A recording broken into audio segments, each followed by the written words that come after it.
All right, today we're diving into something truly mind-bending. It's this one scientific claim that could change everything we think we know about memory. The idea that your forgotten memories, well, they aren't actually gone. They're just locked away. And guess what? A recent breakthrough might have just found the key. I mean, you know that feeling, right? That frustration when a name or a song, it's right there on the tip of your tongue, but you just can't grab it. It is so maddening.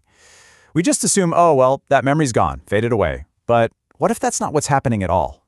So that brings us to this first big idea, thinking of the brain as a kind of locked vault. And it makes you ask a really fundamental question, right? When we forget something, is that memory deleted? Poof, gone forever? Or is it just misplaced? Like it got filed away in the wrong cabinet where we just can't find it anymore? Just think about it for a second. The sheer volume of stuff your brain deals with every single day. All the faces, the sounds, the feelings, the little facts. It's just this constant, massive stream of data. And all of that, it builds the story of who you are. Okay, but here's where it gets kind of wild. What if every single one of those moments, from the most important day of your life to what you had for breakfast last Tuesday, what if it's all still perfectly preserved somewhere in your mind, not erased, just archived? And this is a really crucial distinction to make. The theory says that forgetting isn't a storage failure, it's a retrieval failure. So picture your brain as this gigantic, massive library. Forgetting isn't like a book getting burned. Nope, it's more like the library's card catalog system just crashed. All the books, every single one of your memories, they're still on the shelves. You just have no way of finding the one you're looking for. Okay, so if our memories are really in this locked vault, that obviously begs the question, is there a key? Well, it turns out a recent discovery suggests there just might be one. And this, my friends, is where the science gets really exciting.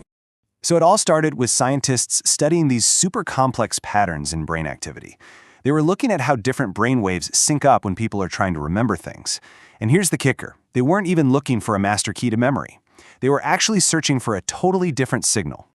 But then, buried deep in all that data, they found something weird, an anomaly. It was this unique, really rare pattern of brain activity, a very specific kind of brain state that seemed to have this absolutely extraordinary effect on a person's ability to recall memories. And this is the core finding right from the research itself, and it is powerful. They identified what they call, quote, a rare brain state that can unlock forgotten memories. See, this changes everything. It takes this whole idea from a cool theory to a specific observable thing. It's like, holy cow, they might have actually found the key. So a key exists, a potential key anyway. But just imagine, what if we could learn to control it? What if we could turn that key whenever we wanted? Let's really dive into the absolutely stunning implications of opening that door to our own lost past. And let's start with something really personal. For all of us, our earliest memories are pretty much a total blank, right? But are they really gone? What if you could trigger this brain state and actually remember your parents' voice? What if you could hear the very first words you ever understood? And it goes way beyond just moments. Think about actual skills. You know, that language you took in high school and completely forgot? Or that guitar you used to play as a kid? Could this brain state literally reactivate that dormant knowledge and bring those forgotten skills rushing back? Now, let's think bigger. Think about the impact on society. Imagine a witness to a cold case from 30 years ago. Their memory is foggy, the details are gone. What if this technique could allow them to recall a face, a license plate, a key conversation with perfect crystal clarity? It would change everything about justice. But of course, this kind of power, it comes with some really big questions. Not every memory we've locked away is a happy one. For every beautiful moment you might rediscover, there could be a really painful one that you've forgotten for a very good reason. Our brains bury trauma to protect us, so unlocking everything, well, that's a serious double-edged sword. So where does that leave us? What does all this mean for our own personal history, for the story of who we really are? I think the crucial point here, the big takeaway, is just profound. The whole concept of forgetting might just be an illusion, that our past, the entire story of our lives, could be way more intact and way more accessible than we ever imagined.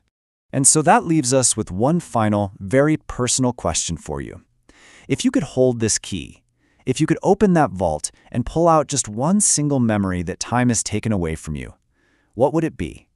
What would you choose